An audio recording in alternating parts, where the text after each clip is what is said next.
Right, it's time for Business, and Sandra Fenu is here. Now, it's been some 3 days since the reissued cedi notes with enhanced security features were put into circulation, and I've been pushing Sandra to bring us some of the notes. Eventually, she's laid her hands on one of the notes. Yeah, I haven't seen one yet. She's here to show off. Essentially. Have you seen one yet? I haven't. You haven't. So this is the new one, and this is the old one, the 20 cedi note. Can you spot any difference in these two? Let me see. Well, this one, to start with, looks brand new. Okay. I'm talking about the security features. You should flip features. the other side. So the side. So okay. So we have. You should show the same side. Yeah. Okay. So yeah. Not on the face of it. I probably would have to examine it closely before I can. So what I'll be doing today is to take you through the security features on the new note. But first of all, the Bank of Ghana has been speaking, and you know, people have been saying that it's because of counterfeiting. That's why they're trying to reissue new ones to be able to solve that situation. But Bank of Ghana is actually saying that is not the reason. Take a look at this report by George Wiafe.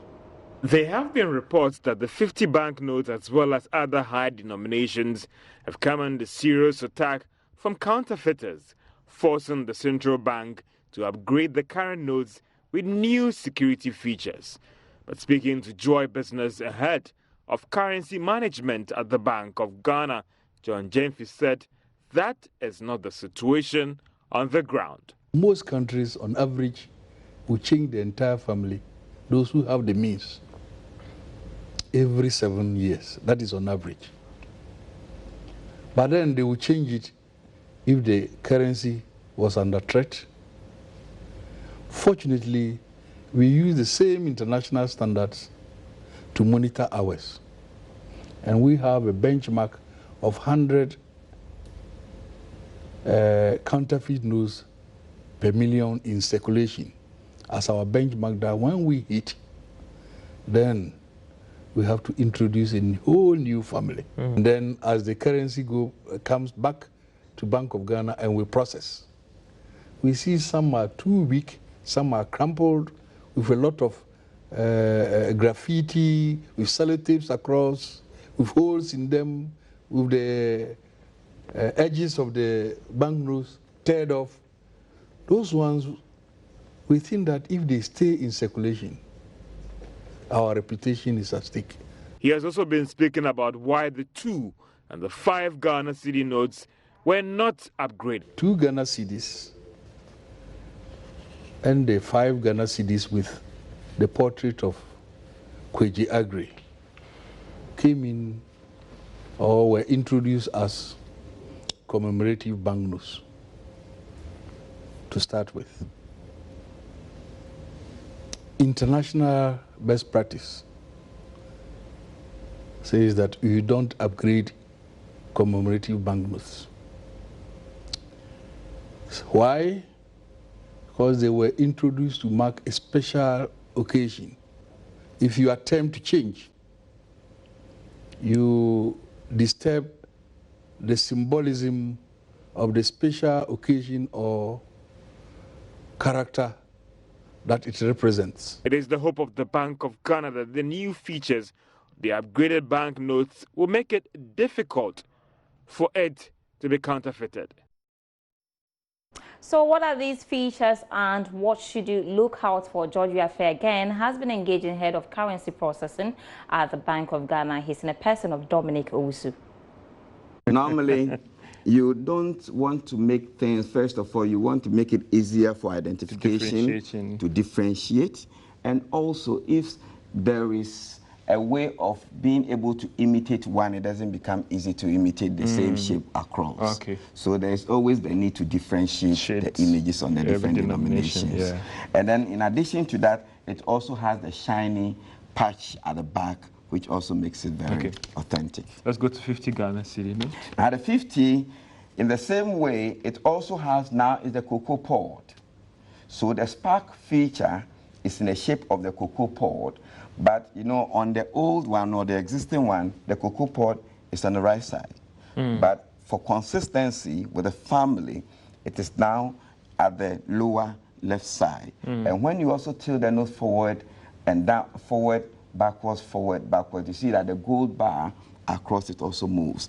And then when you tilt it and let it stay, it changes green. Okay. Hard, okay. And in taxation, they'll say you don't spend a lot of money to go for those taxes that are small in nature. Do I get the understanding that as the denomination goes higher, the upgrade is also upgraded, quote, a little bit to be more sophisticated? So it's clear that the lower denominations, which is the 1 and the 5, they don't have these spark lives. So the higher you go, the more expensive the face value is. It's more of a higher value. So you have to put in more security to make it more authentic and more difficult to replicate or counterfeit. So these are the notes that we've tried to go through: the 50 Ghana cedi note, the 20, the 10, the 5. Interesting features, one would say. And the 50, 20, 80, 880.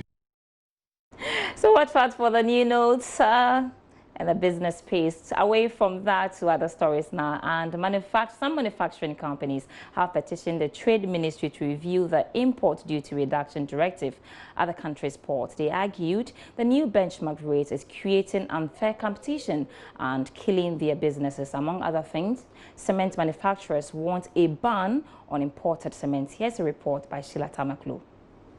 The meeting was between the Minister of Trade and Industry, the Ghana International Trade Commission and leadership of some manufacturing companies. The group highlighted some challenges confronting their businesses, especially the benchmark reduction as well as the slash of duties at the ports.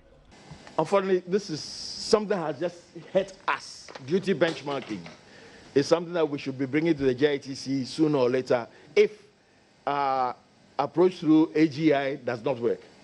The benchmarking is something that's also killing us because what it has done, which is very good in terms of business, reducing duties, but for industries that are producing here, it is really another stab in our side.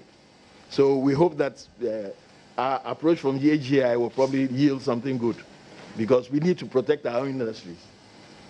Of course, we are talking about export rebates from China. And now China is our best friend. So we need to be aware that there has to be political will. Otherwise, whatever we're doing here, JITC will work hard and nothing will come out of it. According to our calculations, the cost of a good quality biscuit should not be less than $1.5 per kilo. Customs, especially with now the new benchmark thing, is accepting values $0.45 per kilo, which is a third of what the biscuit should cost. Just to give you an idea also, the flour, which is the cheapest possible ingredient in biscuit, is the flour. The cost of it is 0.35. So only flour is 35 cents per kilo. How can government accept 45 cents per biscuit, everything wrapped, everything? How can we survive? Deputy Minister of Trade and Industry Carlos Ahenkra assured that government will ensure that policies are put in place to support the manufacturers. It is very sad that people will invest so much money in factories and only get to that point where they hit a snag because they don't have anybody to help them to, as it were, survive in their own market. We agree and we accept also that the benchmark value has actually come in to even, to a certain extent, make you weaker. But you can be rest assured that as the Vice President has spoken and given some kind of relief to the importing public, so is he preparing himself to come up with something for manufacturers. All right, to other stories now, and World Bank has granted over $90 million to Ghana in reclaim of mining areas destroyed. The World Bank has approved $19.39 million for Ghana to help reclaim mining areas destroyed by activities of Galamsey operators. The funds will be disbursed in rural communities where mining activities occurred.